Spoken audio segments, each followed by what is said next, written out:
ও গিন্নি, এইবার কি হবে? কি আর হবে, সব কটার ঘাড় মটকে মারবো। সে তুমি আমাদের ঘাড় মটকে মারতেই পারো, কিন্তু ভেবে দেখো আমাদের মারলে কিন্তু তুমি আর মেকআপ করতে পারবে না। তাই তো, কি হবে? সুন্দরপুর গ্রামে থাকতো এক মেকআপ পাগল শাশুড়ি, নাম ছিল তার সুন্দরী। সে সারাদিন বসে বসে শুধু মেকআপ করতো, আর তার বাড়ির বাগানে থাকতো এক পেতনি। সে লুকিয়ে লুকিয়ে এই সুন্দরীর মেকআপ করা দেখতো। ইস, এই সুন্দরীটা কি সুন্দর মেকআপ করে, আমি যে কবে ওর থেকে একটু মেকআপ করবো। মা মা, আপনি এখনো সকাল থেকে বসে বসে ওই মেকআপই করে যাচ্ছেন? আসো বৌমা, বসো, তোমাকেও একটু সুন্দর করে মেকআপ করিয়ে দিই। কোনো দরকার নেই, আপনার হাতে মেকআপ করে পেতনি সাজার আমার বাবা কোনো ইচ্ছা নেই। কি বললে বৌমা তুমি এটা? শোনো বৌমা, শোনো শোনো শোনো, কি বললে এটা তুমি? হ্যাঁ, কাল লাগিনি সংসার ভাঙিনি পোড়ামুখী। এইভাবেই মেকআপ করা নিয়ে প্রতিদিন শাশুড়ি বৌমার মধ্যে খোটাখুটি তো লেগেই থাকতো। চিন্তা করো অবস্থা, শাশুড়িটা বলছে বউটাকে মেকআপ করে দেবে, কিন্তু বউটা করছে না। অথচ আমি একটু মেকআপ করতে চাই, কিন্তু আমি সেটা করতে পারছি না। বৌমা, ও বৌমা, লজ্জাও করে না? এই মাত্র দুটি কথা শুনিয়ে আসলাম। এই যে কি হয়েছে? বলছি বাগানে গাছের উপর আমার শাড়িটা শুকোতে দিয়ে এসেছি। যাও যাও যাও যাও, শাড়িটা নিয়ে এসো। এরপর বৌমা গেল শাশুড়ির শাড়িটি আনতে, আর পেতনিও তার পেছন পেছন গেল। ও হট করে তার সামনে এলো। ও তার জাদু ক্ষমতা বলে বৌমাকে অজ্ঞান করে একটি পোটলার ভেতর ঢুকিয়ে নিজে বৌমার ছদ্মবেশ ধারণ করে চলল শাশুড়ির কাছে। একই বৌমা, শাড়িটা কেমন পোটলা করে বাগান থেকে নিয়ে এসেছো কেন? ওই সব ছাড়তো, আমি এখন তোর হাতে একটু মেকআপ করব। বৌমা মেকআপ করবে শুনে এই মেকআপ পাগল শাশুড়ি তো খুব খুশি। সে আনন্দে আটখানা। সে যখন বৌমাকে মেকআপ করতে গেল, সে তখন শুধু বৌমার মুখ থেকে কাঁচা মাছের গন্ধ পেতে লাগলো। ও বৌমা, তোমার মুখ থেকে এমন কাঁচা মাছের গন্ধ আসছে কেন? বড্ড বেশি জ্বালাচ্ছে তো এই শাশুড়িটা। এই দে দে দে, তোর আর মেকআপ করতে হবে না, আমি নিজের মেকআপ নিজেই করে নিচ্ছি। এটা কি হলো? বৌমা এমন তুই তামানি করে আমার সাথে কথা বলছে কেন?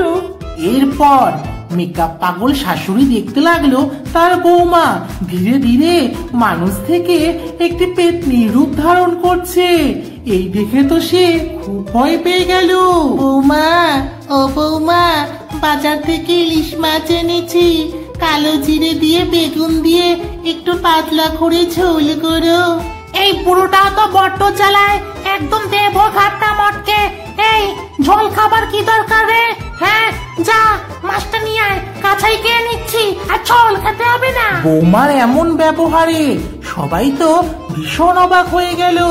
হঠাৎ করে মেকআপ পাগল শাশুড়ি দেখলো খাটের তলায় রাখা পোটলাটি কেমন করে নড়ছে।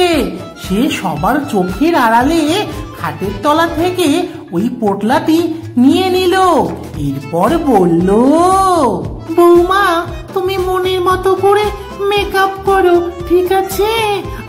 আমি পরে তোমার জন্য কাঁচা মাছ পাঠিয়ে দিচ্ছি। ঠিক আছে, যা।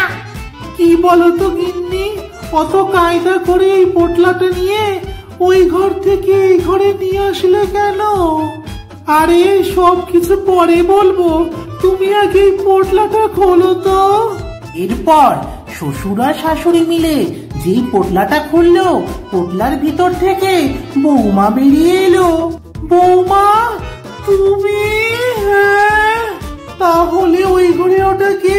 এরপর বৌমা সমস্ত কথা শ্বশুর শাশুড়িকে খুলে বলল যে ওই ঘরে যেটা আছে সেটা একটা পেতনি। এরপর কি হবে বৌমা? এর জন্যই তো মা আমি আপনাকে এত মেকআপ করতে বারণ করি। দেখেছেন তো, আপনার মেকআপ মানুষ ছাড়া ওই ভূত পেতনিরাই তো বেশি পছন্দ করে। ইস, এ বাবা, কি বাজে মেকআপ করে ফেললাম, একটু ভালো লাগে সুন্দর করে মেকআপ করে দিয়ে যাতা। এবার কি হবে? হ্যাঁ, কি হবে? তখন থেকে দেখে যাচ্ছি এখনো আসছে না। যাই তো পাশের ঘরে গিয়ে একটু দেখি। এরপর পেতনি পাশের ঘরে গিয়ে দেখলো শ্বশুর শাশুড়ি মিলে তাদের বৌমাকে পুটলা থেকে মুক্ত করে দিয়েছে। সে খুব রেগে গেল। তারপর সে নিজের রূপে ফিরে এলো। ও গিন্নি, এইবার কি হবে? কি আর হবে, সব কটার ঘাড় মটকে মারবো। সে তুমি আমাদের ঘাড় মটকে মারতেই পারো, কিন্তু ভেবে দেখো আমাদের মারলে কিন্তু তুমি আর মেকআপ করতে পারবে না। তাই তো, কি হবে এবার? ও পেতনি মাসি, তোমাকে আমরা সবাই সুন্দর করে সাজিয়ে দিচ্ছি, আবার একটা সুন্দর শাড়িও দিচ্ছি। কিন্তু তোমায় কথা দিতে হবে তুমি এখান থেকে চলে যাবে, আর কিন্তু আসবে না।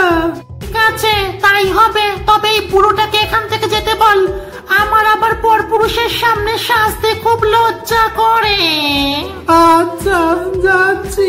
এরপর মেকআপ পাগল শাশুড়ি আর বৌমা দুইজনে মিলে পেতনিকে সাজাতে লাগলো। তাদের হাতে সেজে পেতনি মনে মনে খুব খুশি হলো। সেবার মনের আনন্দেই এত সুন্দর সেজে গুজে সবাইকে টাটা করে তার কথা রাখলো। সে বনে চলে গেল। বাবা, বাঁচলাম, পেতনিটা চলে গেছে।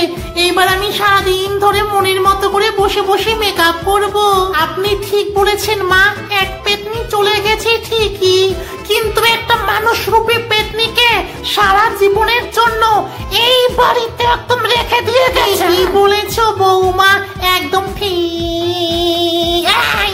এই বৌমা, এই তুমি এটা কি বললে? কি বলে? শোনো শোনো শোনো, কাল লাগিনি পোড়ামুখী সংসার ভাঙিনি। হ্যাঁ।